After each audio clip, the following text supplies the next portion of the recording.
É isso aí, caríssimos, caríssimas. Eu sou o professor André Pereira e nós estamos aqui para a nossa aula, primeira aula do mês de setembro, para o segundo ano do ensino médio.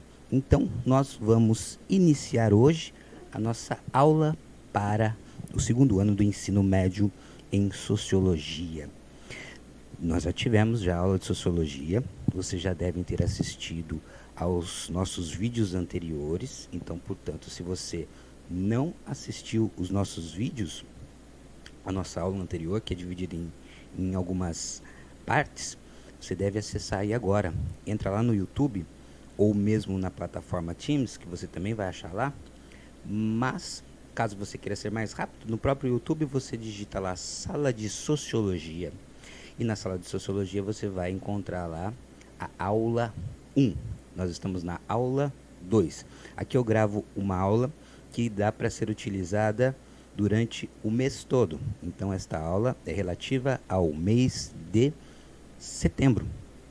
E vocês receberam também um material, receberam uma apostila que eu fiz especialmente para vocês. Inclusive esse vídeo também, ele é feito exclusivamente para vocês, meus alunos do segundo ano do ensino médio. Então, sejam muito bem-vindos aqui novamente à sua sala de sociologia. É isso aí, caríssimos, caríssimas. Vamos dar prosseguimento? Vamos dar continuidade. Hoje o assunto é bem interessante e a gente vai adentrar ao universo que nos interessa no segundo ano. Lembra que eu falei para vocês que a sociologia ela é uma ciência social e dentro das ciências sociais nós temos 3 grandes áreas que são chamadas de sociologia, antropologia e ciências políticas e econômicas. Então, no primeiro ano, nós vimos o que nós chamamos de sociologia de fato, dentro das ciências sociais. Mas, professor, a aula não se chama sociologia, então não teria que ter sociologia durante os 3 anos? Sim, caríssimos, caríssimos, caríssimos, caríssimas. A aula chama-se sociologia e durante os 3 anos do ensino médio você vai para a sala de sociologia, né? Você vai assistir, o professor de sociologia vai te atender. Mas o que vocês estudam de fato são as ciências sociais. São 3 ciências: antropologia, sociologia e ciências políticas e econômicas. Então, durante o ensino médio, você passa por essas 3 ciências. O enfoque todo realmente é da sociologia, porque dentro da carga horária toda que a gente estuda durante o nosso ensino médio, no final das contas, a maior parte dos autores que a gente vai estudar e das teorias, elas realmente são teorias ligadas à sociologia, mas vocês passam pelas outras áreas e cada ano é dedicado a uma área. Então, o primeiro ano é dedicado à própria sociologia, o segundo ano é dedicado à antropologia, estamos aí, e o terceiro ano é dedicado às ciências políticas e econômicas. Então, portanto, caríssimos, caríssimas, nós temos aí, então, pela frente, agora no ano de 2020, o estudo de antropologia. É essa a nossa missão para este ano de 2020. Então, tá aí, nós vamos estudar a tal da antropologia. Vamos lá, então. Eu vou mostrar para vocês aqui o material que nós vamos utilizar. Inclusive, vocês têm esse material. Esse material está disponível aqui na plataforma Teams. Se você está me assistindo num outro horário aí pelo YouTube, você pode entrar no WhatsApp, baixar no WhatsApp, porque eu deixei lá hoje. Ou, se você está assistindo depois do dia 3 de setembro, porque nós estamos gravando essa aula hoje, dia 3 de setembro. Se você está entrando depois, tenta voltar no WhatsApp no dia 3 de setembro, entre em contato comigo, mas retire a sua apostila, feita exclusivamente para você, e retire também o resumo, porque o resumo é esta tela aqui que eu estou passando para vocês, é como se fosse a nossa lousa. Então, aquilo que eu passaria no quadro, na lousa, eu apresento para vocês aqui nesta tela. Então, segundo ano, ensino médio, antropologia. Caríssimos, caríssimas. Estão vendo essa imagem aí? Vamos nos atentar a esta imagem. O que vocês podem observar aí?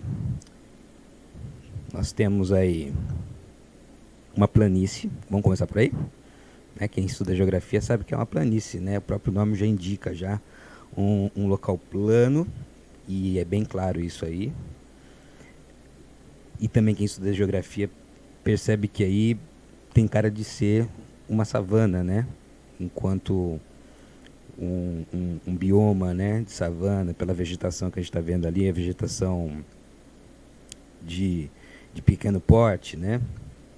Gramíneas, arbustivo, beleza.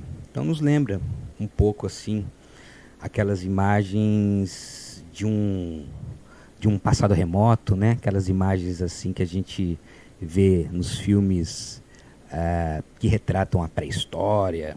E aí o elemento humano ali, que nos lembra bastante o elemento pré-histórico, né? Lembrando que a pré-história é toda aquela fase da história humana, mas que nós não temos registros escritos, então por isso é chamado de pré-história. Ou seja, é um período da história em que ainda nós não tínhamos registros escritos, então, portanto, nós temos ali então outros tipos de registro que nos indicam como que possivelmente era a vida naquele período. E aí a gente pode observar através dos equipamentos que estão sendo utilizados, pela tecnologia que está sendo utilizada ali, pelo vestuário, inclusive até mesmo pela posição do corpo, que se trata aí de seres humanos que parecem deslocados no tempo para o passado. Exatamente, nós vemos ali instrumentos rudimentares de caça, e a gente percebe que tem um elemento estranho essa cena, né? Só para terminar aqui, a gente tem ali uma lança, né? Bem primitiva, feita de madeira.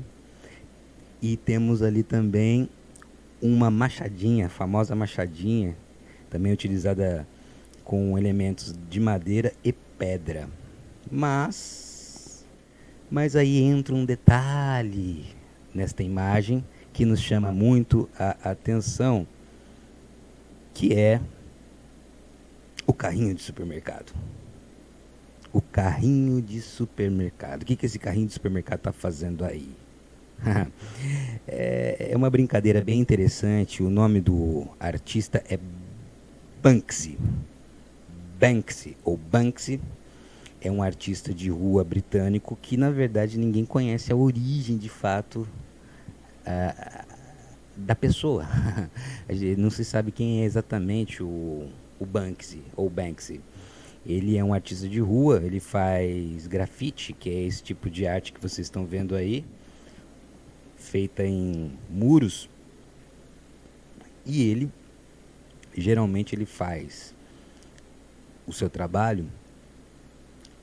Ele é da Inglaterra, tá? Isso se sabe porque é lá que é a atuação dele mais intensa. Mas sempre que tem alguma grande reunião de grandes lideranças políticas e econômicas, ele aparece, aliás, a obra dele aparece sorrateiramente, trazendo alguma mensagem crítica. Então ele é um artista bastante crítico. E aí ele sugere, talvez, né, que mesmo a gente hoje tendo essa facilidade dos supermercados e nós não saímos às savanas para caçar, mas é como se nós ainda fôssemos ainda seres ainda meio primitivos ainda, como se nós ainda, a brincadeira seria assim, nós vamos ao supermercado caçar, né? Se antes nós íamos à savana caçar, íamos à natureza caçar, hoje a gente deslocou o espaço da produção do alimento, né, da busca pelo alimento, na verdade, né, para o supermercado. Então é bastante interessante.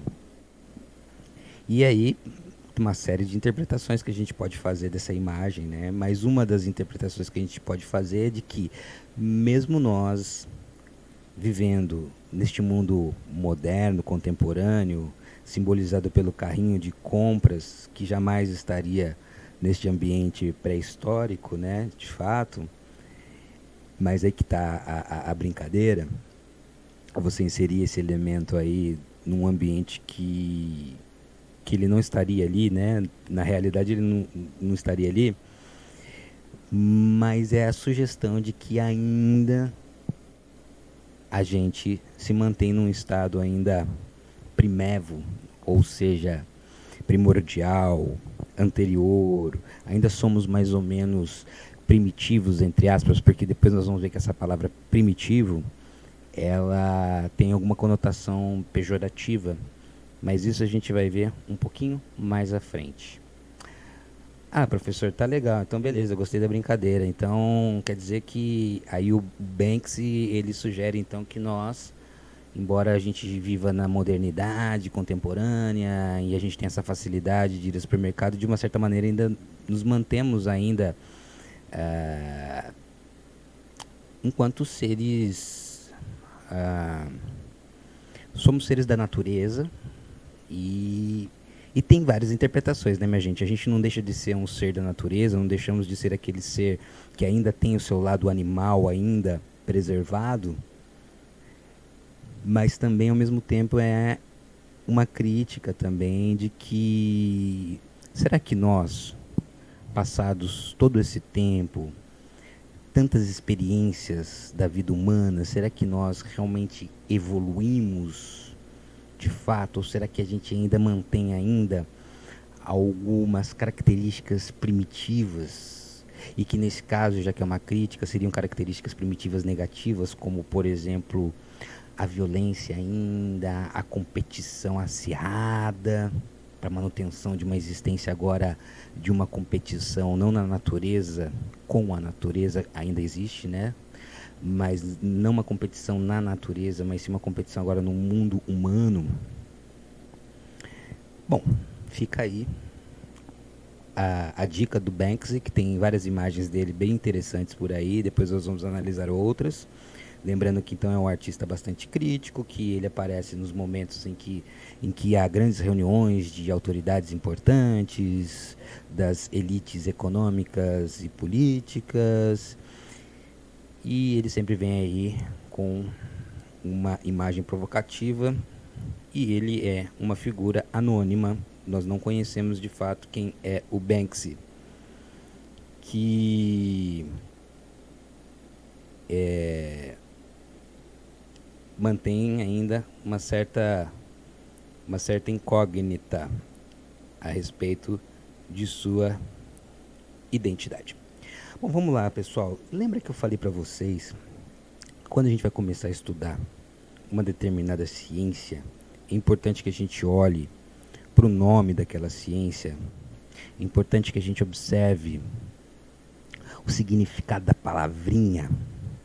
Então a gente vai olhar agora a palavrinha antropologia. Antropologia. Da onde será que vem a palavra antropologia?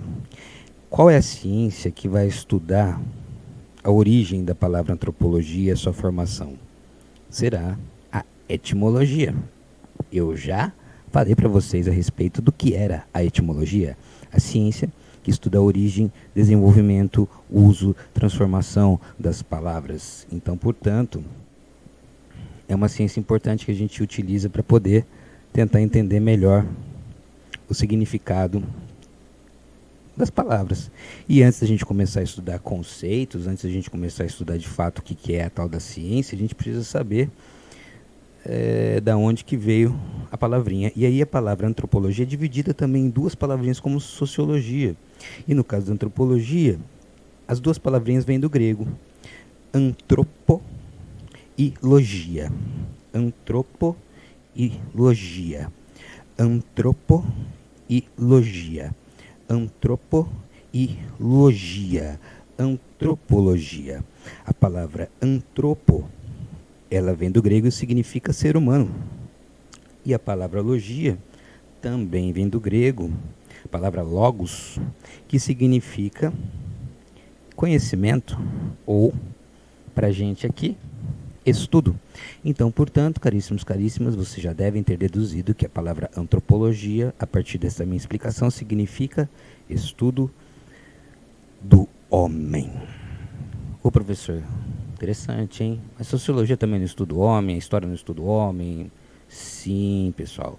Cada ciência, dessas chamadas ciências humanas, ela estuda o homem por um aspecto diferente.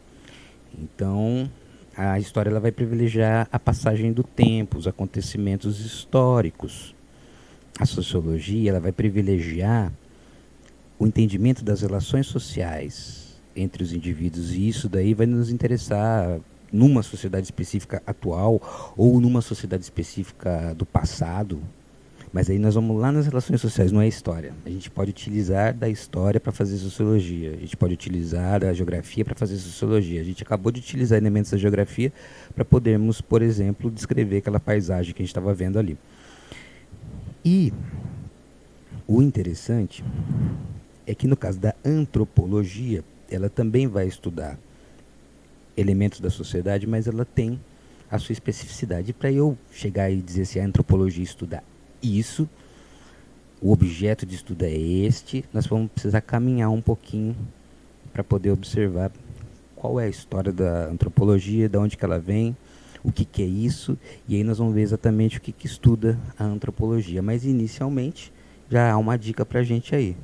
Antropologia, estudo do homem, etimologicamente falando, ou seja, o significado ali da palavra em si. E agora nós vamos ver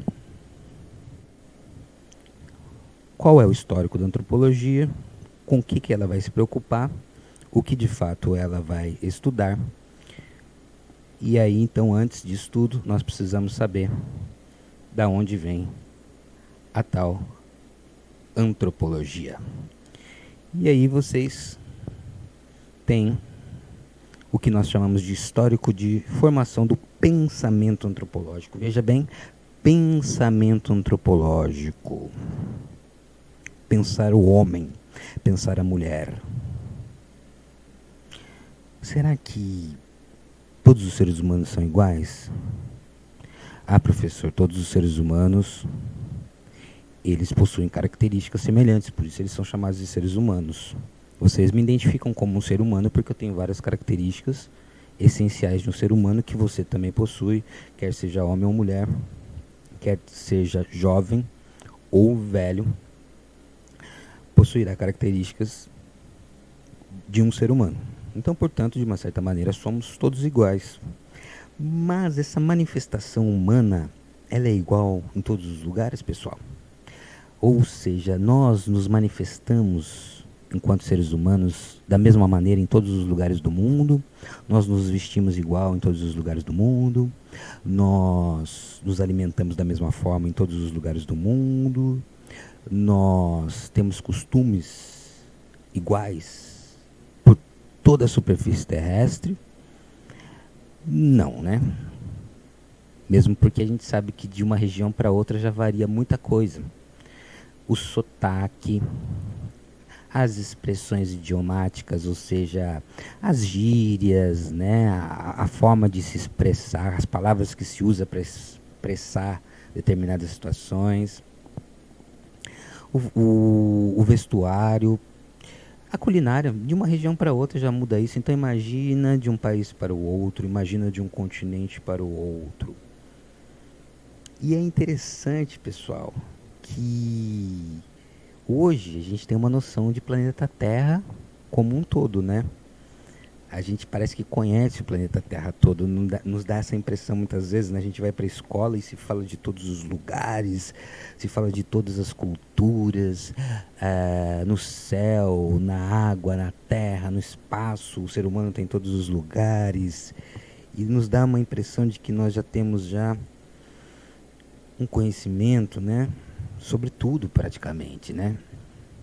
Existem as enciclopédias são exatamente esses,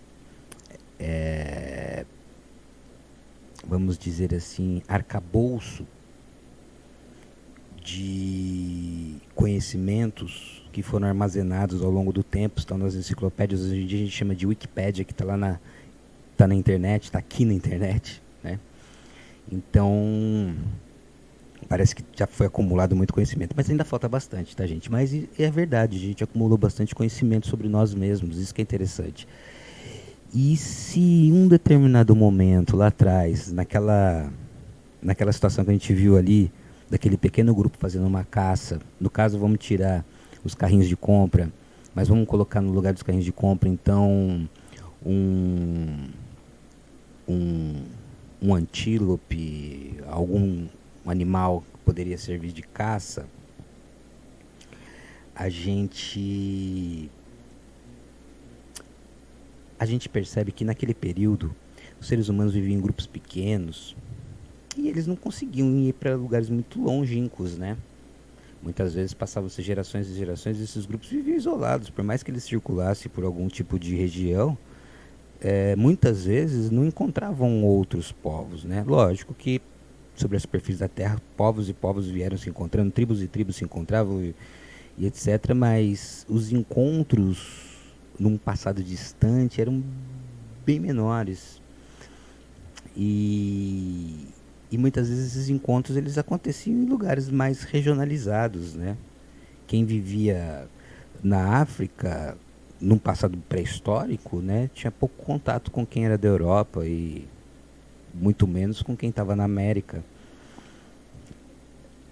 Agora, esses contatos eles se intensificaram a partir de um momento. E é aí que começa essa história da gente conseguir visualizar como se fosse um grande mapa dessa vida humana que está sobre a superfície da Terra, né? Então hoje parece que a gente consegue visualizar, não, tem o Japão, aí tem a China também, tem a América, a Europa, então a gente já consegue visualizar a África, mais ou menos cada lugar tem as suas características gerais, a sua música, os estereótipos, né, que são aquelas imagens clássicas que resumem, e até demais, né, o estereótipo é exatamente isso, resumir um povo inteiro a uma característica. Por exemplo, o brasileiro e o samba, né? O brasileiro adora samba, futebol, carnaval. Bom, nem 100% dos brasileiros vão gostar do carnaval, nem 100% dos brasileiros vão gostar de samba, mas é uma característica que ficou marcada e virou um estereótipo, né? Então, acaba sendo uma marca, né? De uma determinada nação, né? De um determinado país. E hoje parece que tudo já está meio que, né, já delimitado ali com as suas características. A gente sabe, né, no Japão tem lá a culinária que veio para cá, e os Estados Unidos tem a cultura deles, o cinema deles, etc. Então a gente já conhece todo mundo praticamente, né? E agora a gente vai tentar entender então como é que a gente chegou nisso, né? E esse conhecimento sobre as diversidades humanas é que interessa a antropologia. Primeiro ponto, olha só que interessante. Esse conhecimento sobre essa diversidade humana interessa a antropologia, interessa. Isso é o pensamento antropológico. Pensar o ser humano sobre a superfície da Terra, suas diferenças. E quais são essas diferenças? Nós vamos ver. Ok? E como é que começou tudo isso? Então, vamos observar primeiramente essa imagem. Eu vou aumentar ela um pouquinho para vocês. E a gente pode observar aí uma imagem que agora eu não me lembro exatamente qual que é a origem dela, pessoal, mas eu acho que é um tipo de pintura feita para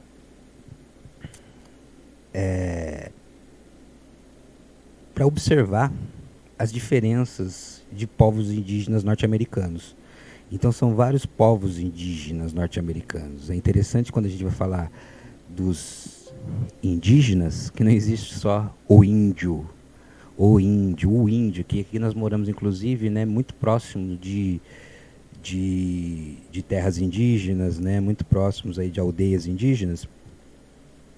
E muitas vezes depois nós vamos fazer até uma atividade a respeito disso, né? Mesmo morando próximos, a gente às vezes não conhece e resume todos a uma única coisa, sendo que são muitas as culturas indígenas. Então, portanto, a gente não pode falar de um índio, a gente tem que falar de povos indígenas, porque há uma gama de diferenças grandíssimas em relação uns com os outros. Observe o vestuário, o corte de cabelo, as pinturas corporais, a utilização de adereços, a forma como utiliza a barba, por exemplo, bigode, alargadores de orelha, de lábios também, utilização de chapéus, o tipo de coloração que é utilizado, os desenhos que são feitos. Então tudo isso aí demonstra as diferenças culturais. E é por isso que nós estamos falando sobre esse assunto, porque muito interessa a antropologia. E antes de nascer a antropologia, porque a antropologia é uma ciência, antes dela nascer, já existiam pessoas curiosas para entender quem era o outro, para entender as diferenças entre os seres humanos, suas diferenças culturais, vamos colocar assim, né? E essa ciência ela veio se estabelecer no século XIX também. Lembra que eu falei da sociologia, que a sociologia é uma ciência do século XIX, a antropologia também é uma ciência do século XIX, porém, nós não podemos esquecer que ela tem uma história pregressa que vem antes da própria formalização da ciência, antes dela se tornar uma disciplina acadêmica, antes dela se tornar uma ciência propriamente dita com seus métodos, teorias e tudo mais, formais. A gente tem o pensamento antropológico que vai se desenvolvendo ao longo do tempo. E isso já está meio que no sangue do ser humano.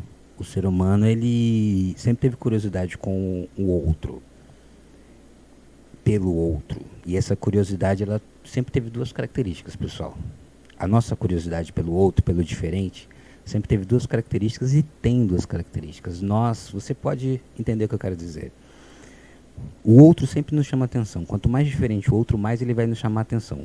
E vai nos chamar atenção sobre dois aspectos. Um é o aspecto de chamar atenção pelo fascínio. Você fica fascinado. Que diferente. Uau! Eu nunca tinha visto isso. E que língua diferente, idioma diferente. Que cultura diferenciada, que vestuário interessante, uau! Ou seja, você fica empolgado, você fica fascinado. Esse é um aspecto da nossa curiosidade pelo outro. Mas tem um outro aspecto que é o medo. Uau! Que isso? Que nojo! Meu Deus, como é que eles fazem isso? Nossa, será que eu tô seguro aqui perto desse pessoal? Então, ou seja, meu Deus, olha só, eles não acreditam no mesmo Deus que eu. Então, acontece em dois aspectos essa curiosidade que nós temos, ela se manifesta nesses dois aspectos. É muito interessante isso. Muito, muito interessante isso. E aí, então, nós vamos começar a entender agora como é que funciona essa história toda. Lembre-se dessa curiosidade e os dois aspectos dela, o fascínio e o medo, tá? Pessoal, no século XVI, lá pelos anos de 1500, o que estava acontecendo, hein? Corrida colonialista, A corrida colonialista, que significa o quê? Bom, o Brasil faz parte dessa história, né? Então, portanto, todo mundo conhece essa história. Aqui no Brasil, nós somos resultado dessa corrida colonialista. Portugal e Espanha, que eram as duas grandes rivais na época, estavam atrás de novas terras. Para quê? Simplesmente para passear e descobrir novos lugares, novos ares? Hã? Não. Estavam atrás de riquezas, estavam atrás de metais preciosos para, dentro da corrida colonialista das coroas europeias, ou seja, dos reinados europeus. Essa corrida era para disputar quem que era o melhor, e quem era o melhor, quem era o mais rico, quem era o mais rico, quem tinha mais terras e mais metais preciosos, ou seja, quem ia além das suas próprias fronteiras, se estabelecer em outros locais. Então Portugal era tão pequenininho, né? E olha só o território brasileiro, o tamanho que é, né? Então imagina como Portugal cresceu com a sua chegada aqui no Brasil, o estabelecimento do Brasil enquanto um território português. Então a brincadeira não era diversão, a brincadeira era séria, era chegar no Brasil e tomar conta deste país, certo? Bom, e aí esse povo todo vai chegando aqui e, portanto, o que acontece? Há curiosidade para tentar entender como é que é isso tudo aqui, vão tomando conta desse território e topam inicialmente já com outros seres humanos, né, pessoal? Então, nisso daí, na época, inclusive, existiam aqueles que eram como se fossem repórteres, como se fossem jornalistas, relatavam as coisas e iam escrevendo. Como não tinha WhatsApp, eles levavam uma pessoa junto, e também não era fácil escrever não, viu, pessoal? Porque a tinta naquela época tinha que estar fresca, você tinha que molhar a pena para poder escrever era uma arte, então era um negócio complicado. Então tinha que ter um cara que vinha para fazer isso, né? Pero Vaz de Caminha, por exemplo, no Brasil ele foi este cara, que era a função de relatar tudo o que estava acontecendo aqui nesse país. Aliás, um território português, né? Aqui no Brasil. E esses relatos iam para quem? Iam para os reis, né? Os reis tinham a curiosidade exótica pelo exotismo, a curiosidade para saber o que era diferente, mas também conhecimento militar e burocrático, porque você chegava aqui no Brasil, você queria estabelecer isso como sua colônia, então você tinha que conhecer o território muito bem, conhecer aquelas pessoas que estavam aqui, para você primeiro tentar convencê-las de que agora você que manda, ou se não convencê-las, forçá-las a obedecer às novas regras do jogo. E portanto, vinham esses ligados à questão militar, vinham os ligados à questão burocrática, né, que vinham aqui para estabelecer esse novo território de forma a ser agora uma colônia portuguesa, então agora tem as novas regras e etc e tudo mais, então é necessário conhecer esse povo também para fazer isso. Vinham os religiosos, que vinham aqui para catequizar, para trazer inclusive a crença, a religiosidade europeia, estabelecer aqui mais um braço de controle também. E os comerciantes também precisavam também ter esse conhecimento para poderem negociar aqui, como negociaram com os índios, né, escravizando-os, os enganando também muitas vezes, né, porque era tudo para obter o resultado que era a riqueza, pessoal. Todo o processo ele é fundamentado nisso. Esse processo não existiria, as pessoas não viriam com... Teve gente que veio para cá que gostou e quis ficar? Sim. Viveu uma vida com os índios? Sim, tem vários exemplos. Mas esses eram um ou outro. Todo o processo, toda a estrutura se estabelece aqui para exploração. Então, portanto, a gente não pode desvencilhar isso. E aí, então, esse material todo que era produzido com essa finalidade que vocês viram eu falando aqui agora, o Pero Vaz de Caminha era um dos exemplos, um escrivão que fazia esses relatos que vocês estão vendo, relatos de viagem, por exemplo, essas narrativas descritivas, né, que eram enviadas para o rei, eram enviadas para as pessoas que precisavam desse tipo de informação. E durante século XVI, século XVII, século XVIII, muitos viajantes indo para lá e para cá, a expansão marítima, né, faz com que lugares que estavam isolados passem agora a serem lugares visitados, por bem ou por mal, tá? E a partir disso aí vai surgindo cada vez mais informação distante. Então vamos sempre pensar que é o europeu saindo, é o europeu que está fazendo essas conexões, é o europeu que está produzindo esse material, ao mesmo tempo que ele está indo lá colonizar, dominar, ele também produz esse conhecimento que tem várias funções, dentre elas esse domínio sim, mas dentre outras a curiosidade, dentre outras também o conhecimento que vai se tornar científico, ou seja, no século XIX, todo aquele pensamento antropológico a respeito do outro, do diferente, das diversas culturas, das diversas manifestações humanas, é compilado, e a partir de agora, sim, o objetivo disso não vai ser militar, em princípio, né? Porque o resultado de um estudo científico pode ser utilizado das diversas maneiras, para o bem ou para o mal.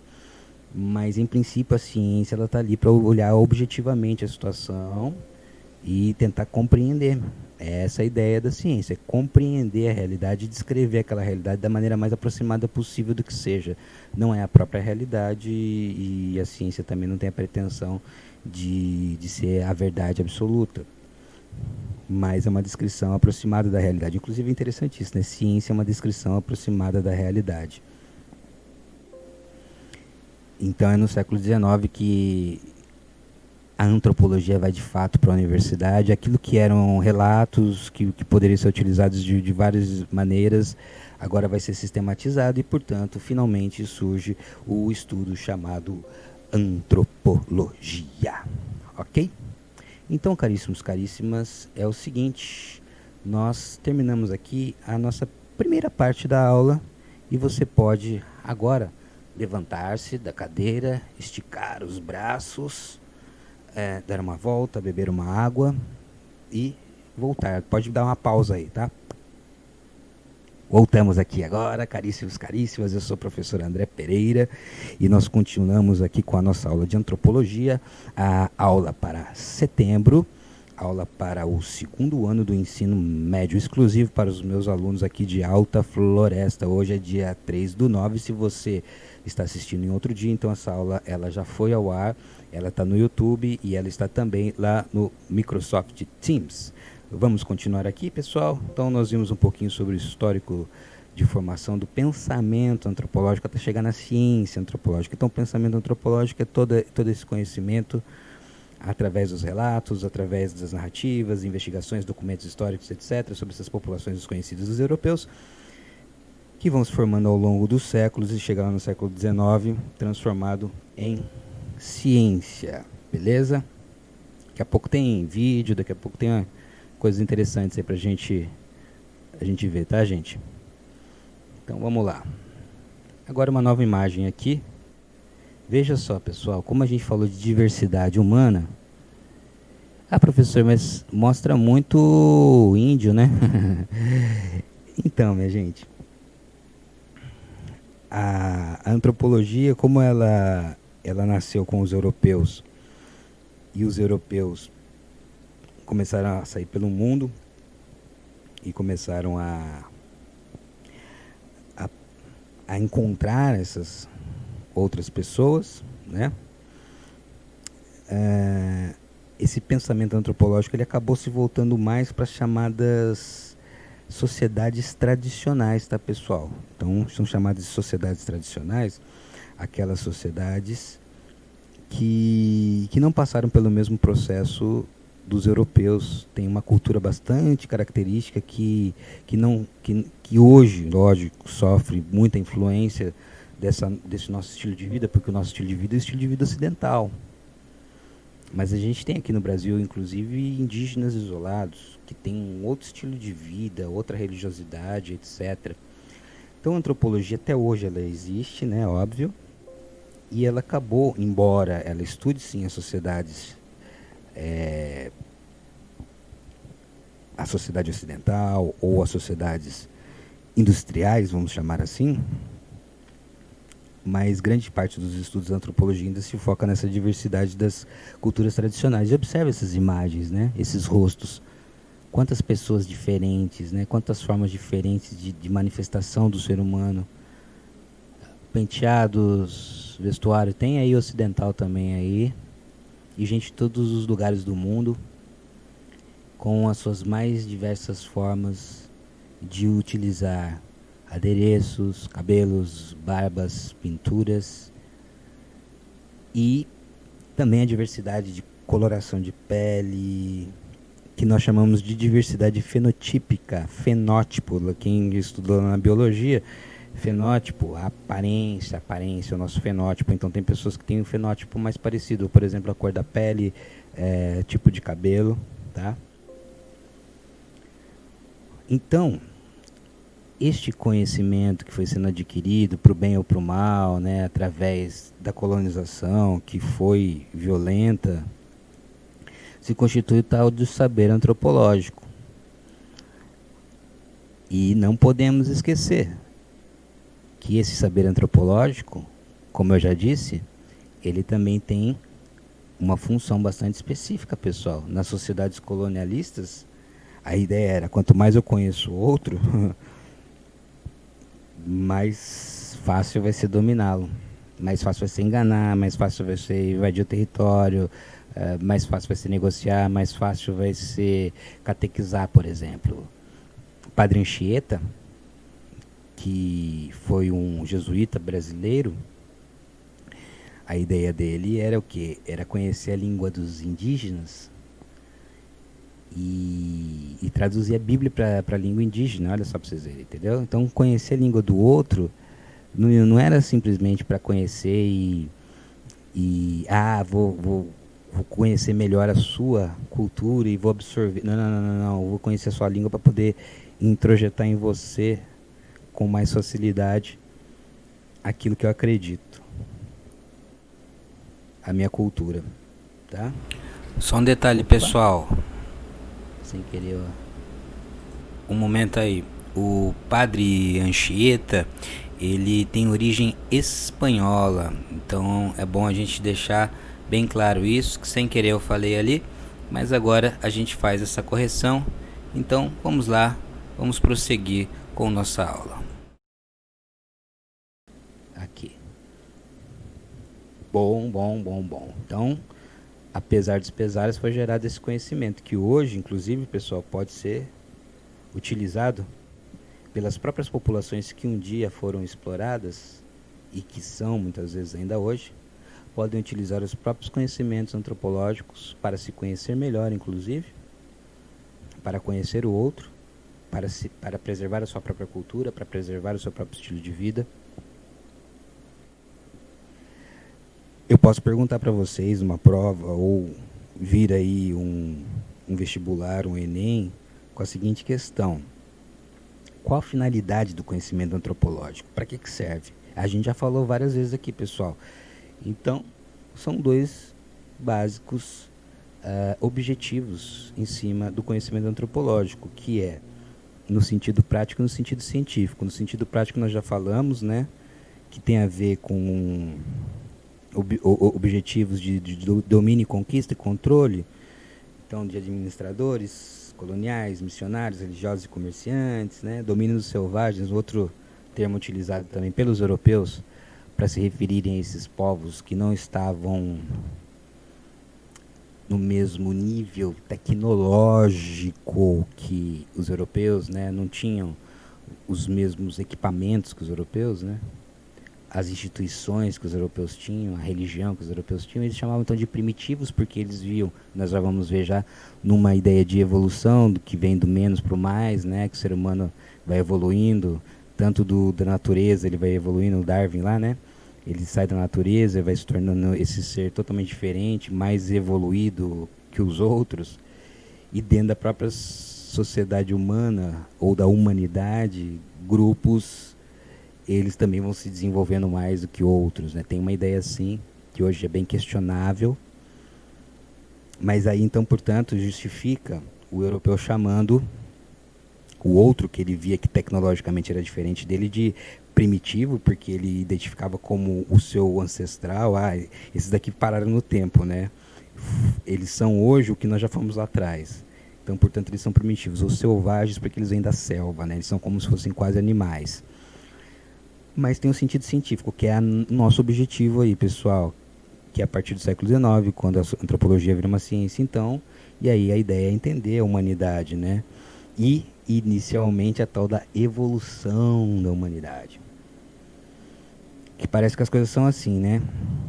Uma coisa simplesinha e depois vai tornando mais complexo, e assim vai, né? Parece cada vez melhor, cada vez subindo um degrau, né?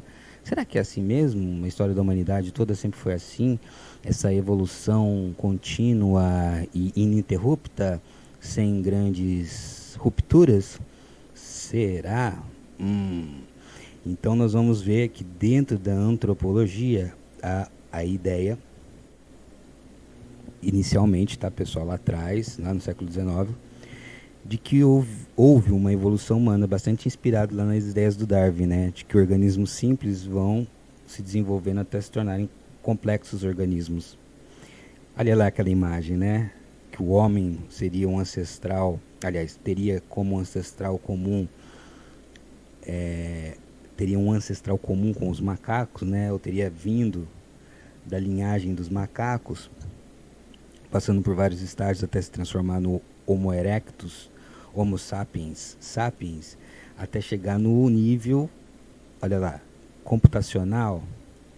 Então, nós temos uma evolução biológica, né, até chegar no Homem sapiens ali, Homo sapiens, né, e depois ele se torna, ele vai evoluindo tecnologicamente, olha lá.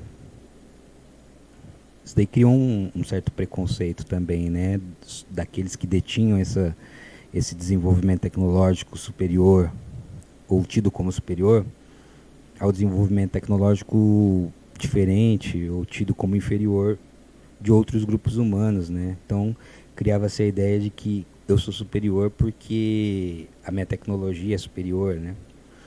Então, surgiu a ideia de sociedades simples, que seriam aquelas sociedades onde você vive em pequenos grupos, instrumentos rudimentares, vive de caça, pesca, coleta, não possui grandes organizações de instituições e por aí vai. E as sociedades complexas, como a sociedade industrial, tal qual nós conhecemos a nossa. E aí, então, a ideia de progresso, que toda a sociedade avança no sentido da civilização, toda a sociedade avança no sentido de uma melhora no padrão comportamental, de pensamento ético, de assim, como se a gente ficasse cada vez melhor e fôssemos esperar que um dia nós chegássemos num estágio de perfeição, vamos dizer assim, e resolver todos os problemas humanos e tal. Mas as coisas não são bem assim, né? A gente parece que muitas vezes a gente evolui tecnologicamente, mas ainda continuamos ainda com um pensamento bastante atrasado, né? Talvez aquela primeira imagem lá que a gente viu do Banksy faça um pouquinho de sentido agora, né? Maior quando a gente pensa por esse lado, né?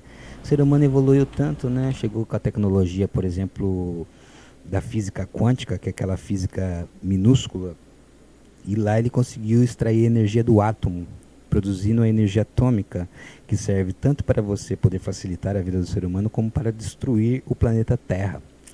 Então, quando a gente chegou na bomba atômica, a gente para e pensa, né? Paramos e pensamos, né? E pensamos até hoje, né? Olha só, o ser humano, ele evoluiu tanto tecnologicamente, mas ele é capaz de destruir tudo isso daqui. Será que isso é sinal de evolução, de fato? Civilidade? Haha. Muito bem. Então, essa ideia de evolução, ela não está lá só na natureza, lá com Charles Darwin, que o homem foi evoluindo lá na natureza. Esses europeus que saíram por aí e queriam fazer comércio, queriam fazer colônias e tudo mais. Ao mesmo tempo, eles foram encontrando esses outros povos. Muitas vezes eles identificaram como menos evoluídos, como selvagens, e criaram essa ideia de que o ser humano ele passa por estágios evolutivos. Realmente faz o certo sentido, de que realmente a humanidade passou por certos estágios de evolução até chegarmos onde estamos hoje. Uhum. Mas vamos ver o que pode acontecer se a gente levar isso muito ao pé da letra e achar que tudo funciona assim. Então, o evolucionismo social é a ideia de que dentro da sociedade humana, ou dentro do que nós chamamos de humanidade, existem grupos que acabaram se desenvolvendo mais do que os outros, se tornaram mais inteligentes, mais fortes, mais capacitados, mais tecnológicos, se tornaram mais civilizados, enquanto outros mantiveram-se ainda com um comportamento ainda muito bestial, continuaram ainda muito primitivos, né, muito selvagens, muito bestiais. Bom, o evolucionismo social que pegava isso, ele justificava, então, de uma certa maneira, o desenvolvimento da humanidade, mas ao mesmo tempo ele acabava sendo uma forma de defesa da dominação dos europeus. Até hoje os caras ainda usam isso, dizendo assim, olha, os negros nos Estados Unidos deveriam ser gratos por todo o processo colonizatório, porque se você for pegar os negros norte-americanos, se fossem uma nação, eles seriam a nação mais rica da África. Então, se eles tivessem continuado na África, lá eles estariam ainda pobres, miseráveis. Nós trouxemos eles para a América e aqui, por mais que houvesse escravidão, hoje em dia são ricos. Existe esse tipo de explicação, tá, gente? Que é uma explicação que sinto muito, mas não é bem por aí, tá? Ela justifica, então, todo o processo de colonização, de dominação, de escravização, sabe? E isso a gente não pode justificar, não. E esse evolucionismo social já foi utilizado e ainda é, meus caros, ainda uma justificativa até para o racismo e outras questões. E nós vamos falar disso mais tarde. Sempre favorecendo quem? Os europeus, né, pessoal? E a ideia de evolução, que é sair lá do primitivo e vai para o civilizado. Aí vem a palavrinha que vocês precisam marcar agora aí. Essa visão de que nós somos mais evoluídos que os outros, nós somos melhores, nós chegamos no topo, é chamada de visão etnocêntrica. Visão etnocêntrica. O que seria uma visão etnocêntrica, caríssimos? Uma visão etnocêntrica, etnia, são os vários grupos humanos, eles são formados por etnias. As etnias, elas são caracterizadas por dois componentes, depois nós vamos falar melhor, tá? Que é um componente cultural, que tem a ver com comportamento, tem a ver com a culinária, tem a ver com vestimenta, tem a ver com um passado comum entre aquelas pessoas, coisas que elas fazem em comum. E tem a ver também com algumas características fenotípicas, de aparência, cor da pele, às vezes os traços dos olhos, da face. Então você identifica um europeu, você identifica um asiático, você identifica alguém de origem africana, devido a essas características duplas, devido a essa dupla característica cultural e biológica. Mas uma não está descolada da outra. As duas estão sempre juntas. Então, etnias são as várias etnias que existem, que possuem essa dupla característica. As pessoas são meio parecidas e possuem também comportamentos, cultura parecida, né? E o etnocêntrico, ou seja, cêntrico é centro. O meu umbigo é o centro do universo. Então, o etnocêntrico é aquele que a sua cultura é o centro do universo, a sua cor da pele é a melhor, a sua cultura é a melhor, ou ele só conhece aquilo, o outro é estranho demais. Agora nós chegamos lá naquela visão do outro, né? Que nos atrai com a curiosidade, do fascínio e do medo, porque o outro é diferente. E quando a gente fica atraído pelo fascínio ou pelo medo, nós estamos sendo etnocêntricos, porque nós não estamos compreendendo de fato o que aquilo significa, certo? Porque a gente não fica fascinado conosco mesmos, assim, né? Com a nossa cultura. Nossa, eu estou fascinado com o meu arroz, com feijão, que cultura maravilhosa. Lógico que a gente gosta, que a gente valoriza, lógico, né? Mas não é aquela fascinação, né? E também não temos medo da nossa própria cultura. Nós vamos nos implodir com o nosso tipo de cultura, nosso pensamento. Não, a gente sempre acredita nele, né? Mas não temos medo, né? Não, esse fascínio, esse medo é sempre com o outro. Então o etnocentrismo seria aquela visão em que tudo que pertence à minha realidade social e cultural é mais interessante que o outro, tá? Olha lá o desenho, a charge, perdão. Meu Deus, eles não usam roupas? Relativismo. Aí os indígenas dizem, olha, eles não usam penas. Ou seja, cada um foi etnocêntrico à sua maneira, né? Porque eles se espantaram, né? Ali o padre, no caso ali você tem um representante do militar, um representante religioso e um representante da estrutura, né? Da estrutura portuguesa, lá da coroa portuguesa. Então eles ficam espantados, fascinados com o medo, na verdade, né? Não é o fascínio ali, é o medo. E os indígenas ficam fascinados, né? Ou seja, aquela curiosidade do riso, né? Que chama a atenção pelo riso e tal. Na verdade, eles estão achando até que os europeus são ridículos, né? Por estarem sem penas, né? E os portugueses acharam um absurdo eles estarem praticamente quase pelados, né?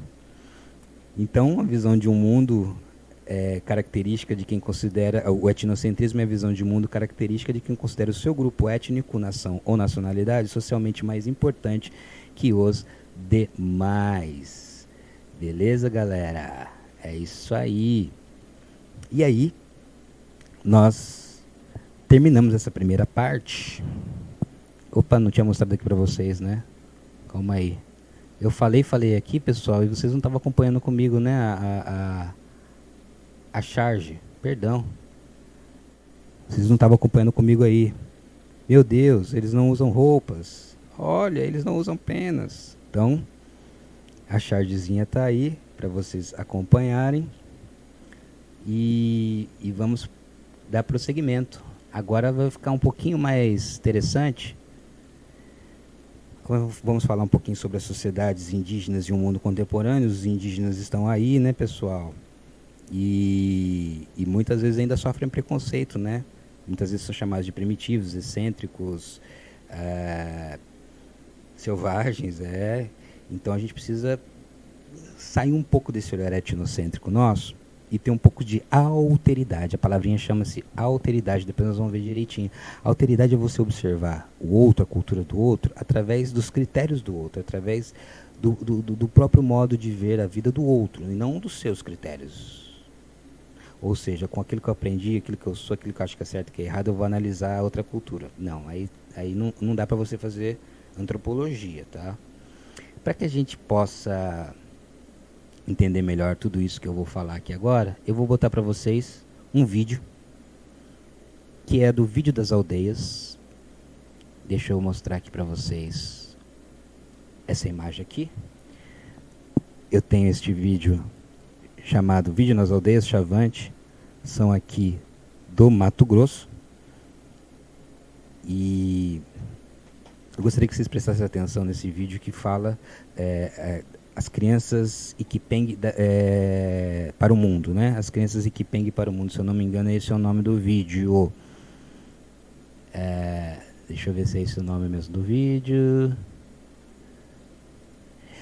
Enfim. O que é o Vídeo nas Aldeias, né? O Vídeo nas Aldeias é esse projeto aqui em que os próprios indígenas fazem os seus filmes. Antigamente era as pessoas de fora das aldeias que vinham fazer os filmes e depois levavam os filmes embora. Aí os indígenas começaram a se apropriar dos equipamentos, da linguagem do cinema e começaram a construir os seus próprios filmes com a sua própria linguagem. E aqui as crianças Iquipeng vão mostrar um pouco o estilo de vida delas. E agora nós vamos exercitar o nosso etnocentrismo, que é o nosso preconceito, né? Porque a gente vai achar diferente, engraçado ou estranho, esquisito. E vamos tentar então exercitar também. Nós vamos identificar o nosso etnocentrismo, não vamos exercitá-lo, por favor. Vamos identificar o nosso etnocentrismo e vamos exercitar a nossa alteridade, que é o que? Tentar entendê-los através dos critérios deles. Então, nós vamos assistir agora o vídeo e após o vídeo eu volto para a gente continuar nosso bate-papo aqui. Bom vídeo para todos e até daqui a pouco. Tchau, tchau.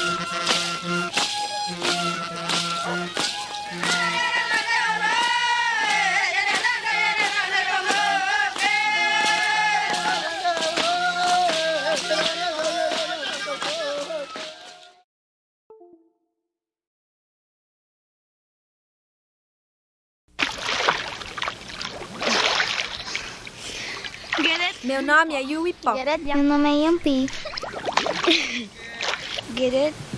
Meu nome é Eruó. Meu nome é Kamati.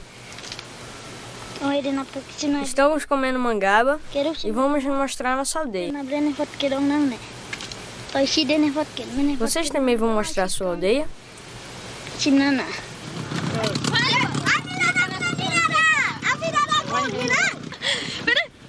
Isso é um aimã. Eu não sei como o branco chama. Para nós é o aimã. O branco chama de aimã. Nós é que chamamos de aimã.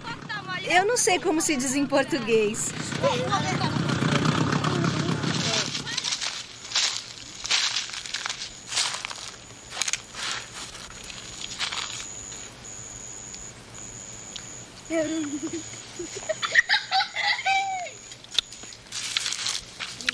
Tá gostoso.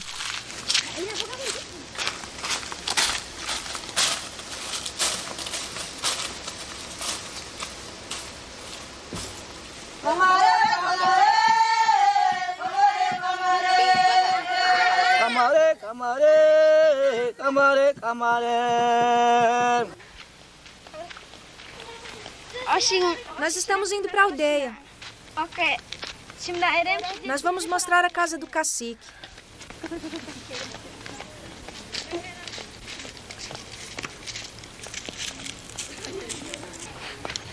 Você apresenta.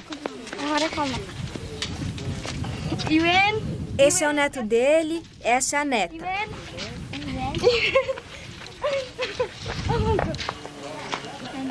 Essa é a filha dele.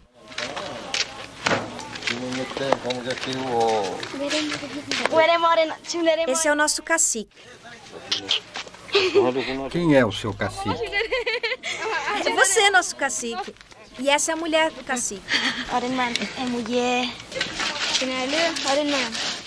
Essa é outra filha do cacique. Ela é muito bonita.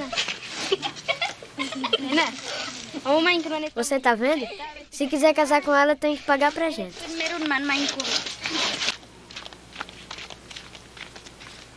Agora vamos para nossa casa.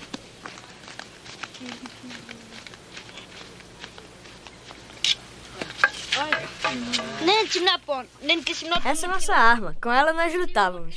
Matávamos os índios Krenakore, Matipui e o Aurá.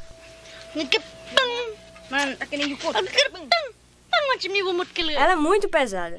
Ela fica toda enfeitada. Matamos muitos Krenakore. Tudo isso, olha. Muito mais. Conta com os dedos dos pés. Matamos muitos mesmo.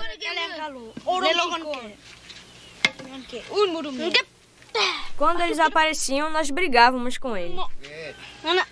Ele é feito de tucum.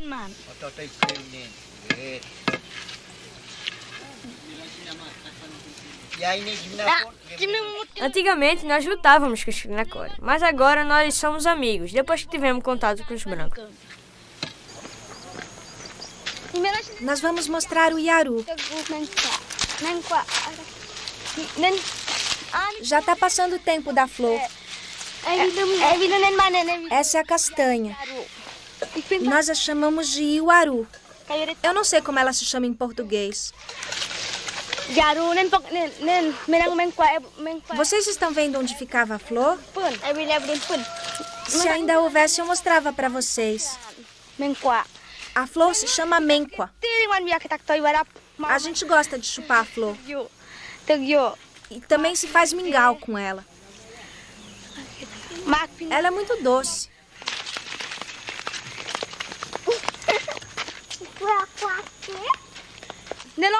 Estão vendo essas gotinhas?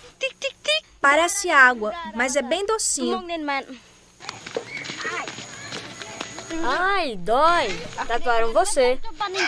Você também está com os lábios rachados. Olha a sua cara. Você botou o queixo na colher.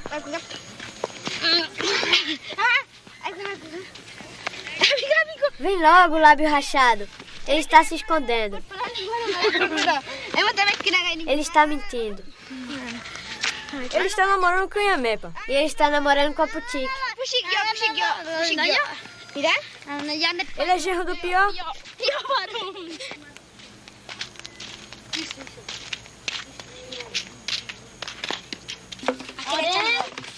Essa aqui é a minha mãe. Esse aqui é meu pai. E esse aí é o meu irmão. Isso aqui é um brinquedo de branco. Não é gente, é uma boneca de pilha. Ela não cresce mais porque ela não é gente. Vocês querem ver onde fica a pilha? Vocês estão vendo? É aqui, foi costurada. Essa é a nossa rede. Os nossos avós já usavam essa rede. Hoje nós usamos a rede dos brancos. Depois do contato, usamos a rede dos brancos. Os antigos dormiam nessa rede. Dormiam sem cobertor. Eles se esquentavam com o fogo. Eu não sei como eles aguentavam o frio.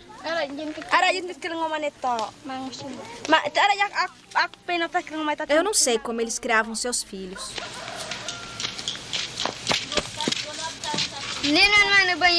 Esse é o nosso banheiro.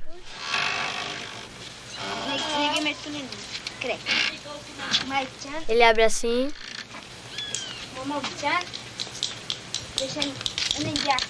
A gente tira a tampa. Senta. Assim.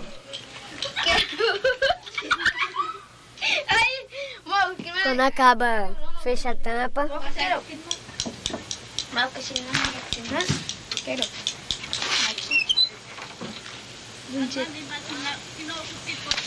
É assim que nós fazemos cocô.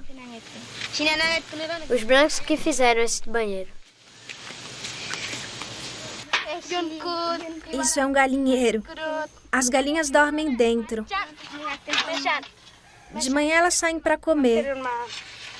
Depois de comer, elas pedem para voltar para o galinheiro. Aí a gente fecha a porta. Assim. Eu não sei se vocês também têm galinheiro.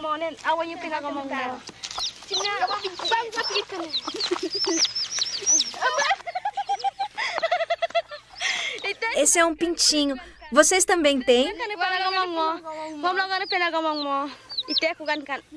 Ele ainda tá verdinho. Cuidado para não machucar ele.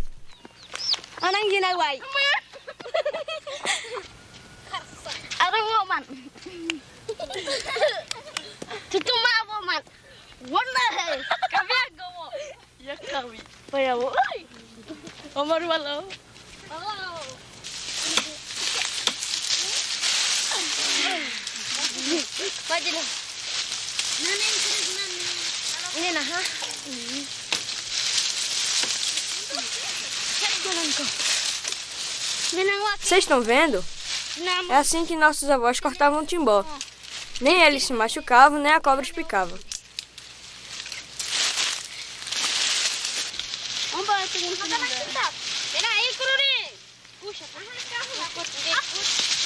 Vocês estão vendo a espuma? Ela se mistura na água quando batemos o timbó.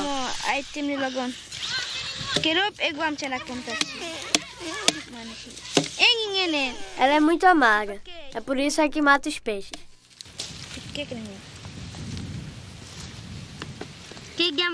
Assim, meus avós amarravam o timbó. Eles batiam o timbó na lagoa para matar peixe para suas mulheres. Com isso, eles matavam muitos peixes.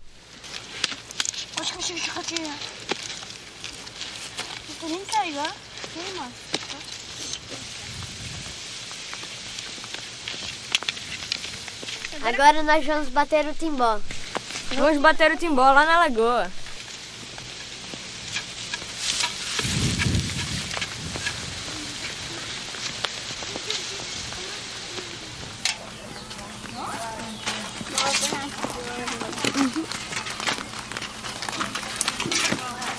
Essa é a nossa roça de mandioca. É assim que nós arrancamos da terra. Depois vamos levar a mandioca para casa, para raspar, ralar e cozinhar o caldo. A gente espreme o caldo da mandioca, cozinha e assim que estiver pronto, mistura com o polvilho seco para fazer mingau.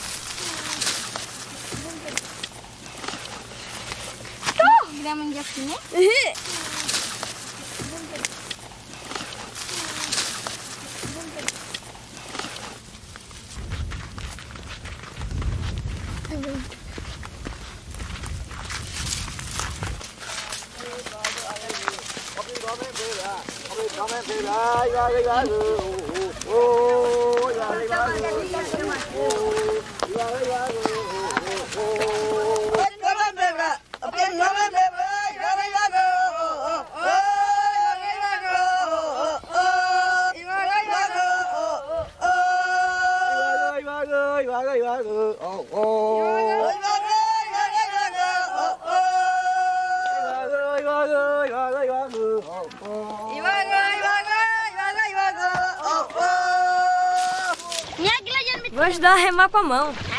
Eu também vou ajudar. Vai empurrar sua sogra.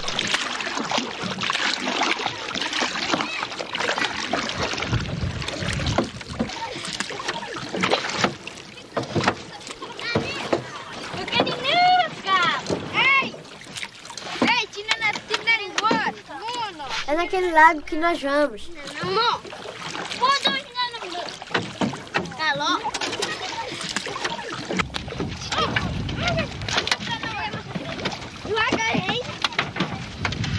É logo ali que nós vamos bater o timbó.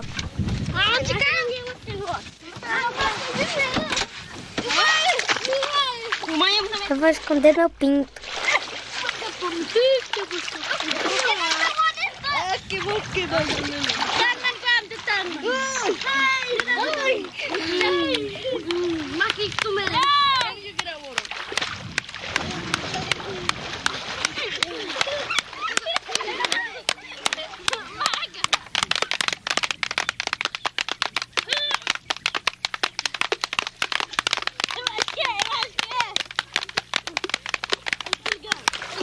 É assim que meus avós batiam o timbó.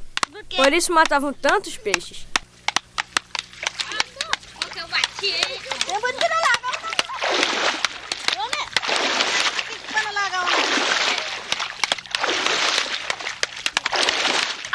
Olha o peixinho. É um cascudo. Os peixes já estão começando a boiar. Estão começando a morrer.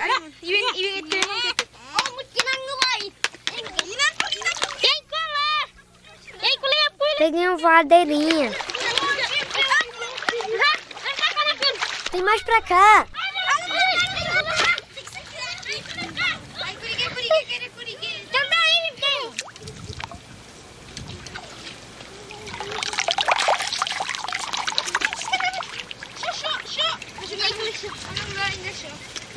Vocês pegaram cará? Eles já estão morrendo. Olha só o que eu peguei.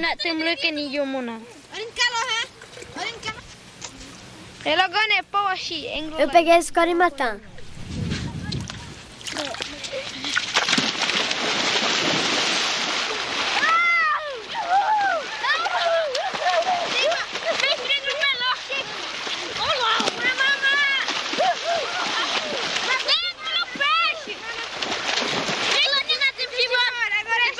Nós matamos muitos peixes. É assim que nós batemos o timbó. Agora a gente vai voltar pra aldeia.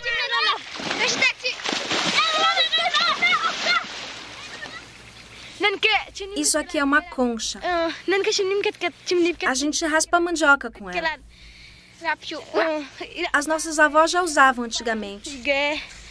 Procura mais. O rastro é assim. Você vai acompanhando o rastro até encontrar. Ela é assim quando ainda é pequena. E quando fica grande, ela abre. Ela fica assim quando ela cresce. Essa ainda é filhote. Com a grande, as nossas avós tiravam a polpa do piqui.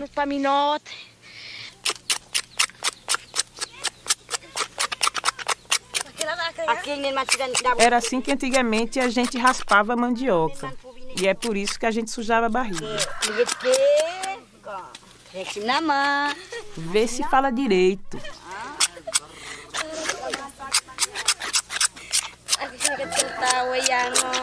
Era assim que a gente raspava. Depois a gente aprendeu a raspar diferente, com os outros povos do Xingu.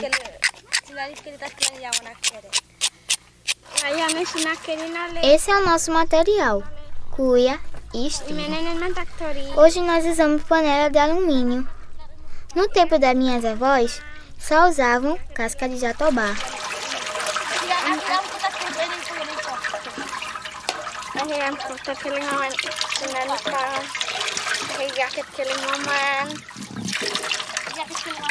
Era assim que elas coavam, desse jeito.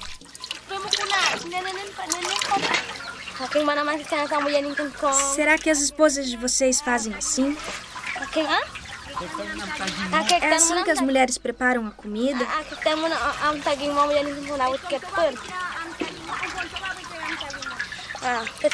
São as mulheres ou os homens que preparam a comida? Somos nós que preparamos a comida para os nossos maridos. E vocês? Nós preparamos a comida enquanto eles vão pescar.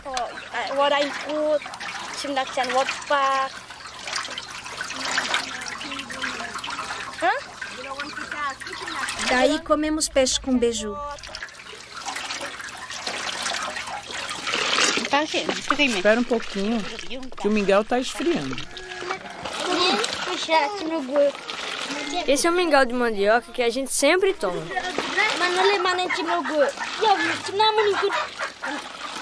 É o mesmo que os antigos tomavam. É muito doce.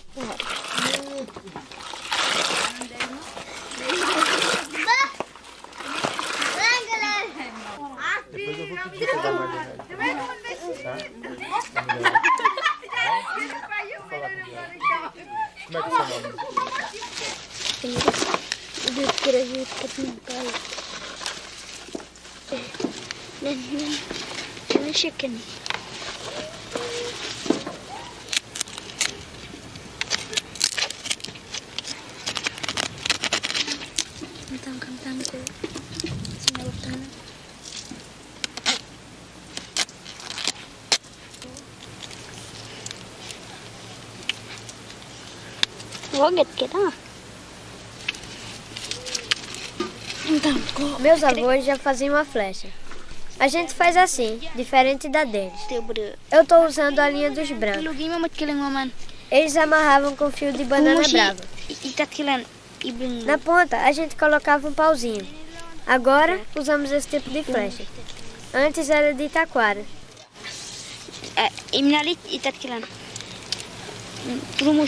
E na ponta do pauzinho, a gente colocava um osso pontudo.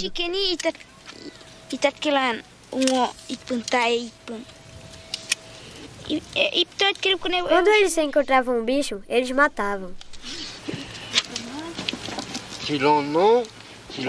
Você tem que fazer direitinho. Você vira a pena do outro lado, senão não vai ficar bom. Toma, filho. Agora é só amarrar.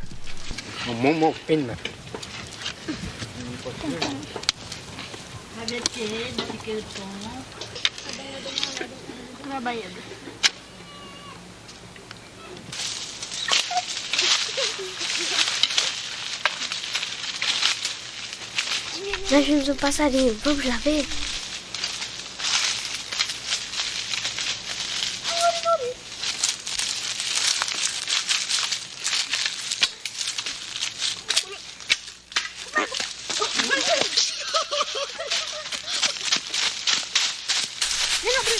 Olha aqui a sua flecha. Onde está a minha? Achei!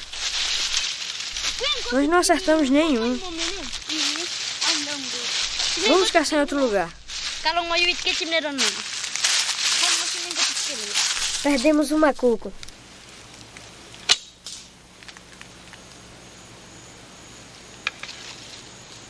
Agora é minha vez. Cuidado! Nós fomos caçar passarinho, mas não matamos nenhum. Faltou um carocinho na ponta da flecha. Por isso que nós perdemos uns macucos. Se a flecha tivesse ponta, eu teria matado 2 macucos grandes. Mas não acertamos.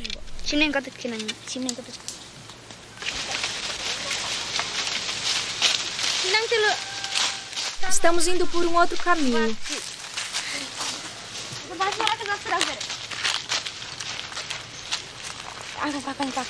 Guarda o beiju para quando a gente tiver fome.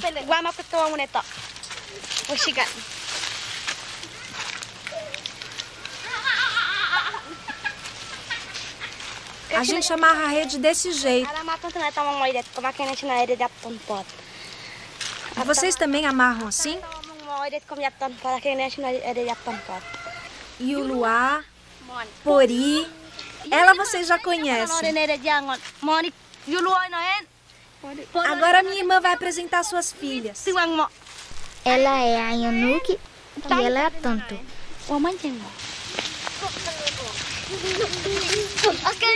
É a onça. Escutem. É a onça. Vamos correr.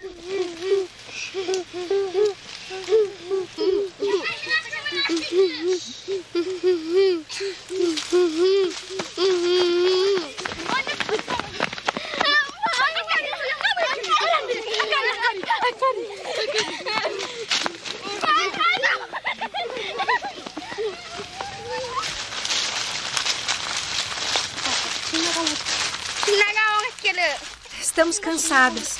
Ficamos com medo da onça e caímos no caminho. Vamos descansar. Deita aqui. Nunca mais vamos voltar lá. Só voltaremos com os nossos maridos.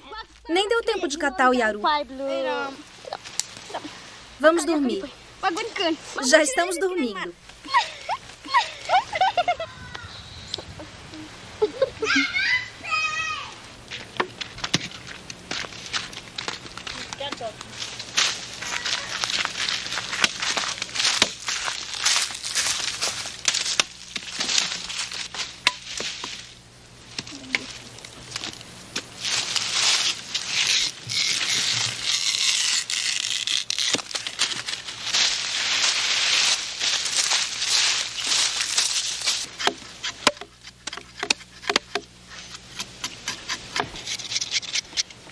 Deixa eu arrumar meu avião.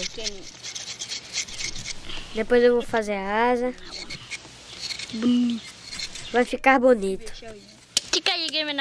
Eu tô fazendo um avião pequeno que carrega pouca gente. Eu podia fazer um grande. Mas eu tô fazendo um pequeno.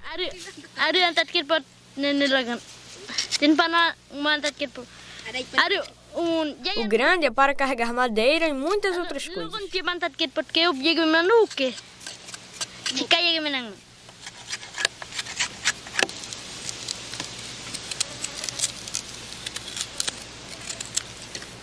Eu coloco isso assim.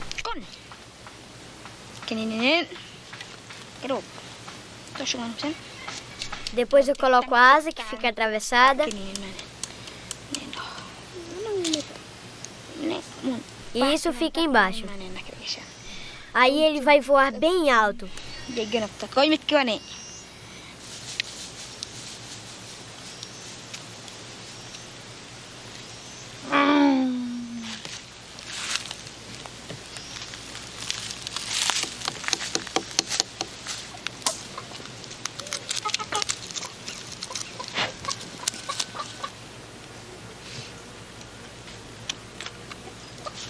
Agora ele vai voar!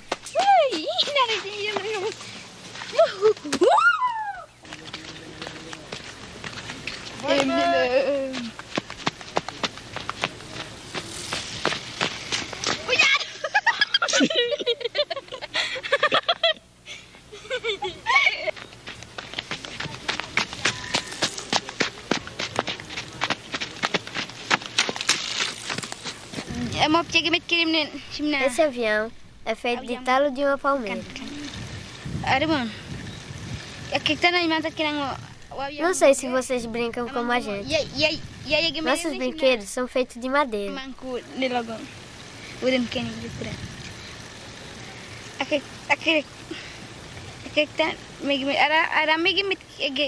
Como vocês fazem os seus brinquedos? Como vocês fazem os seus aviões? Ensinem a gente. Os nossos são pequenos, porque somos crianças.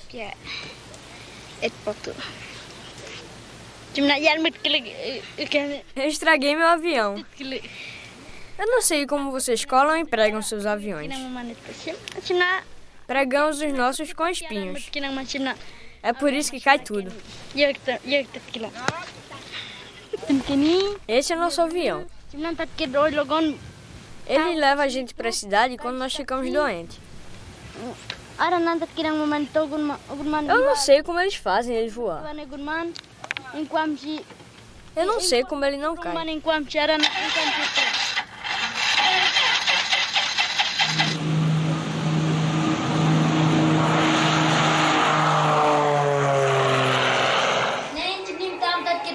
Aqui fica o rádio. Quando estamos doentes lá na cidade ou com saudade da família, a gente fala pelo rádio para saber como eles estão.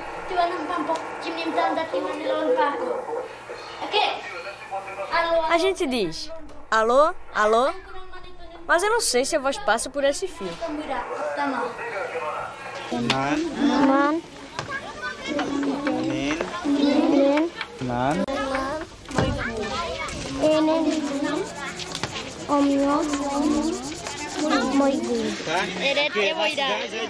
O nome dela é Euera. Ele é o Pabru. Ele é o Paiatá.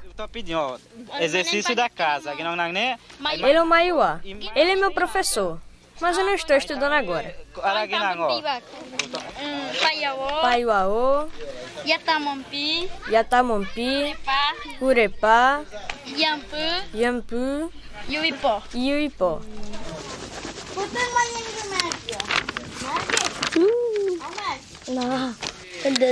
Esse é meu desenho. É uma mulher. Ela está com urucu na testa, com efeitos na perna e ela está sentada em um banco.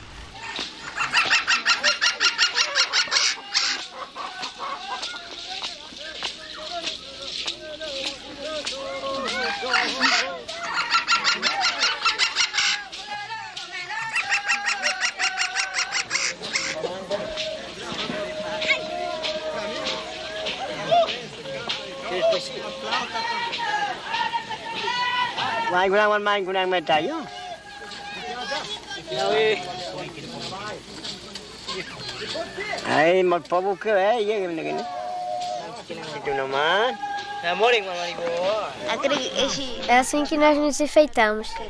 Vocês estão vendo? Eu estou com os olhos colados, mas depois eu vou poder abrir.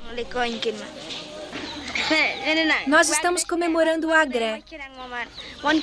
Muitos espíritos vão se juntar a nós. Na festa do Moigu também. Enquanto comemoramos o Agré, muitos espíritos aparecem. Por isso, o pajé pede pra gente não sair de casa. Isso que vocês estão vendo no meu rosto é bambu. A gente usa para dançar na festa e para comemorar a tatuagem dos meninos.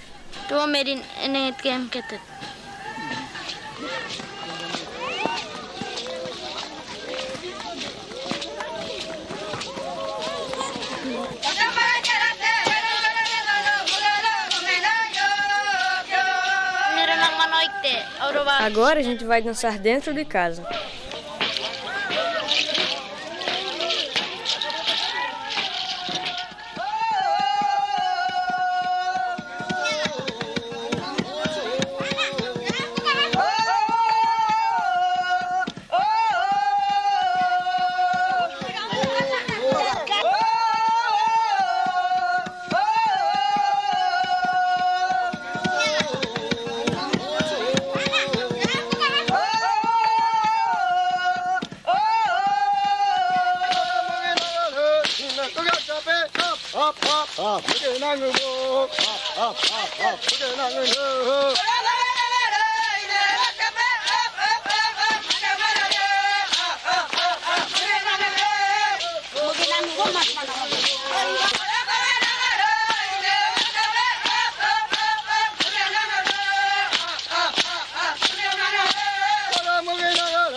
Vocês estão vendo a nossa festa?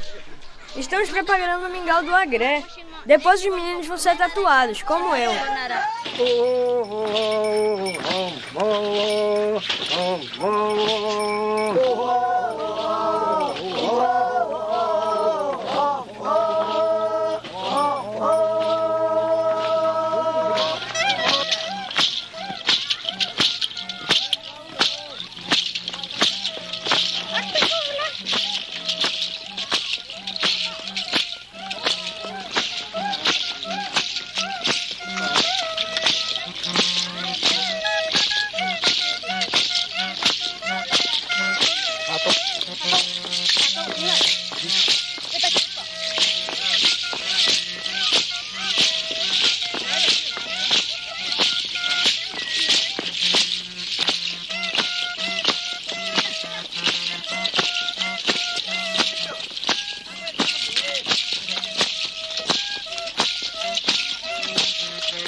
Agora estamos terminando a nossa apresentação.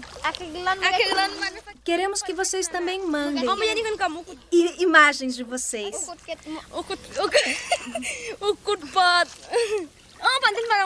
Todo mundo vem tomar banho aqui. Esse é o nosso rio principal. Esse porto é usado por todos. As mulheres daí fazem como nós? Ou é diferente? Aqui nos despedimos.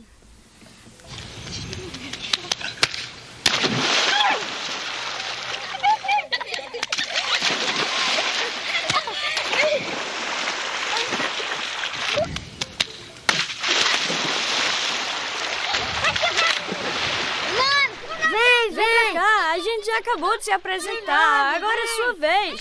Vem com a gente. Vem ajudar a gente.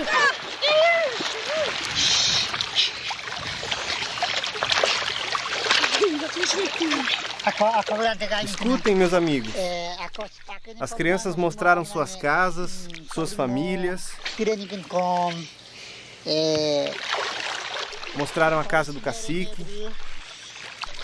Eles pedem para vocês mandarem uma resposta, mostrando a sua aldeia, mostrando as suas coisas, mostrando a sua dança, suas comidas, suas brincadeiras. Eu sou cineasta e estou trabalhando há 3 anos. Nós somos 3 cineastas. Esperamos uma resposta de vocês.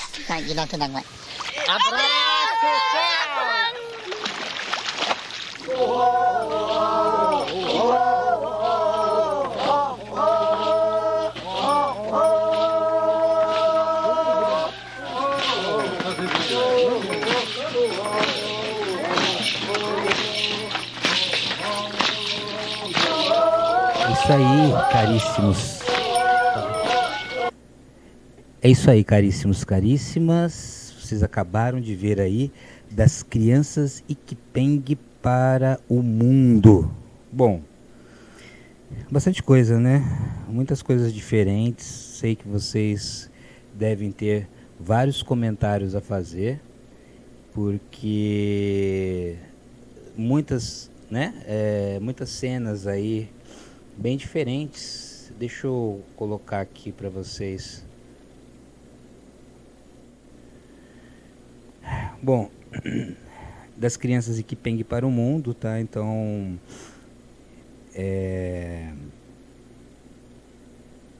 nós temos aí, só tem uma coisinha aqui que, isso daqui eu não sei o que é, gente, adaptação, ilustração do livro. Saiu um livro também, é verdade. Bom, então é o seguinte, pessoal, nós assistimos esse vídeo, né, esse filme, foi produzido indígenas. E as crianças contando um pouquinho sobre o cotidiano delas, como é que funciona a vida, o dia a dia na aldeia delas. Então, a gente vai fazer uma atividade. Eu vou explicar para vocês aí qual que é a atividade que nós vamos fazer para finalizarmos esta parte da aula, porque depois dessa atividade do vídeo, vocês devem fazer a atividade da apostila e eu estarei com vocês para tirar as dúvidas. Então, vocês devem, após fazer essa atividade aqui, vocês terão meia hora para fazer essa atividade. Aí depois vocês terão até o final da aula de vocês para fazerem as atividades que estão na nossa apostila. Tudo bem? Então tá joia, minha gente. E aqueles que estão assistindo essa aula por partes, vocês devem fazer essa atividade e me entregar na próxima aula. Tá joia? Tá joia? Então, pessoal, é o seguinte. Sobre o vídeo, responda. Anotem no caderno e depois vocês me respondem tirando uma foto, enviando lá para a plataforma Teams. Eu vou deixar lá como tarefa, então vocês vão deixar lá para mim, tá? Se alguém tiver alguma dúvida, eu vou estar tirando a dúvida de vocês sobre onde deixar direitinho a atividade. Vocês podem me procurar, e se nós estivermos agora ao vivo, eu já vou passar para vocês qual é a informação. Mas basicamente vocês vão ver que tem tarefa 3 e 4, se eu não me engano. Essa atividade ela já estará lá nas tarefas também. Então aí você acessa lá nas tarefas e responde por lá pelo Teams. Se não acessa o Teams, você responde por aqui, pelo WhatsApp. Então você tira uma foto do seu caderno com as respostas e me envia. Sobre o vídeo, responda. 1. Quais foram as impressões sobre o estilo de vida dos Ikipeng apresentados no vídeo? O que mais chamou sua atenção? Ok? Simples, tranquila, né? 2. Que tipo de comentários você costuma ouvir sobre o estilo de vida e a cultura dos indígenas no seu ambiente familiar e entre os seus amigos? O que as pessoas costumam falar por aí? O que você costuma ouvir quando o tema é indígena? Qual a sua opinião sobre os Ikipeng apresentados no vídeo? Então, né, na verdade, é mais ou menos quais as suas impressões sobre o estilo de vida, e aqui agora você vai... você agora vai, então, a partir das suas impressões, você vai fazer uma análise do que você achou sobre aquilo, tá? Achou interessante, achou esquisito. Então você vai colocar a sua impressão para que depois a gente vai conversar depois. Então mantenham também os cadernos em dia, porque depois eu vou perguntar para você, caríssimo, caríssima, e você vai me responder e todo mundo vai ouvir e nós vamos refletir a respeito disso, tá? 2. Que tipo de comentários você costuma... Já vimos, perdão. 3. Apresente alguns aspectos similares e alguns aspectos diferentes da vida das crianças Ikipeng em relação à vida que levamos. Cite exemplos do vídeo. Então, mais uma vez, vocês já anotaram lá o que chamou a atenção de vocês e tudo mais. E agora nós vamos olhar os aspectos similares, pelo menos uns 2 ou 3 aspectos similares e 2 ou 3 aspectos diferentes, tá? Então, por favor, façam isso para mim, tá bom? E aí, nós ficamos por aqui, porque agora eu vou ficar com vocês tirando as dúvidas. Espero que a gente tenha sido claros, né, na nossa explanação. Aliás, minha gente, perdão, não vamos ficar por aqui não. Nós ainda temos mais um vídeo. Esse vídeo que vocês viram do Ikipeng é um vídeo bastante antigo, ainda lá dos anos 90, né? E como é que estão sendo produzidos esses vídeos hoje, né? Então como eu disse a vocês, temos aqui esse aqui é um dos materiais do chamado Vídeo nas Aldeias, tá? Vou abrir aqui para vocês verem.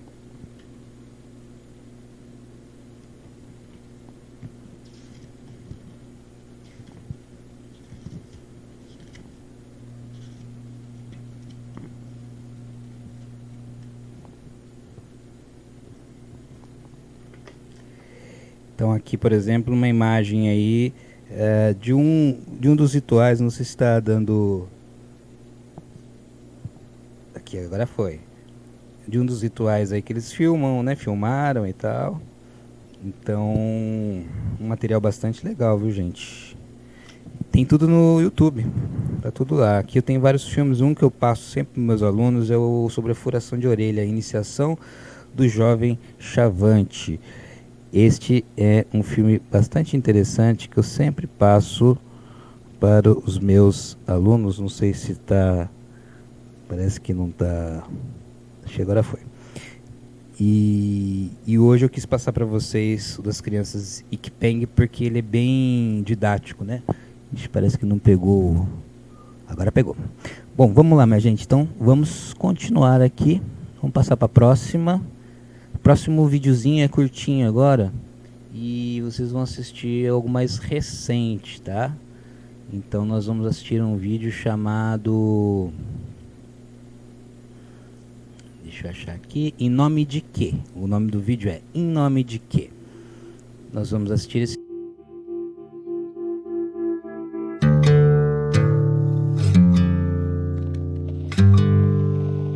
Estou mandando esta mensagem da minha aldeia, na Amazônia. Aqui vive 300 mil indígenas. Isso sem falar nos povos isolados, quilombolas e ribeirinhas. Meu povo se chama Munduruku, os formigas vermelhas. Vivemos aqui no coração da América do Sul, há mais de 4.000 anos. Somos 13 mil parentes, divididos em 120 aldeias. Aqui a vida é simples. Plantamos, colhemos, brincamos. A gente aprende quase tudo vendo os mais velhos. Assim, aprendemos como nossa cultura é rica. Nossas histórias, nossas árvores, nossos bichos. Vivemos no igarapé. Não podemos mergulhar no rio porque está doente pelo mercúrio do garimpo. A natureza é a nossa mãe. Precisamos cuidar dela para continuar existindo.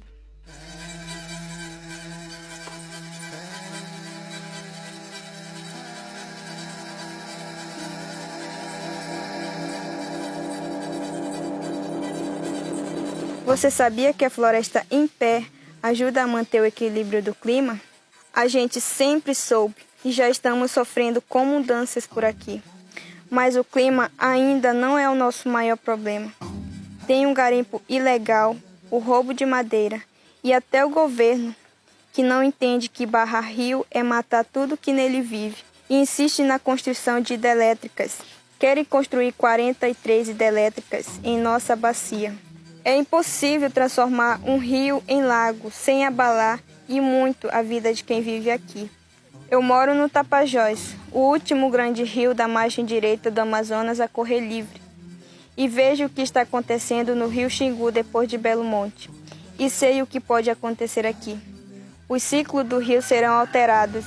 Só isso já faria mais de 300 espécies de peixe desaparecerem. A nossa região está no centro de muitos interesses econômicos, mas parece que ninguém se importa. Meu nome é Beca, tenho 16 anos e moro na aldeia Saremaimbã, no Pará.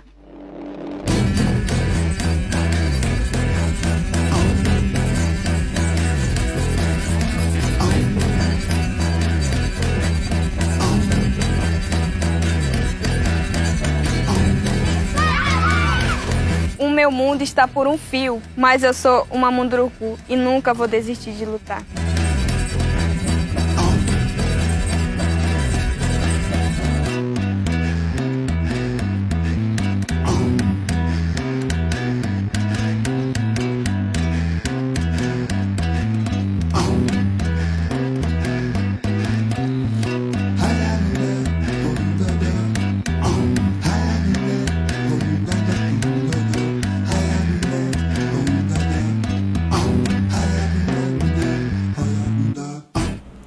É isso aí, caríssimos, caríssimas. Então, a gente chega ao fim dessa aula. Gostaria muito que vocês fizessem as atividades solicitadas e vocês podem a qualquer momento me contatar pelo WhatsApp. E, por favor, aqueles que têm acesso ao Microsoft Teams, fazerem lá então a entrega das atividades. Todas as dúvidas podem ser tiradas comigo, pessoal, via WhatsApp ou Microsoft Teams. Muitos alunos, né, têm vindo a mim e nós ali no WhatsApp mesmo, ou às vezes até mesmo por telefone, a gente tem resolvido aí as dúvidas, ok? Então, que vocês tenham aí bons estudos e até mais. Tchau, tchau.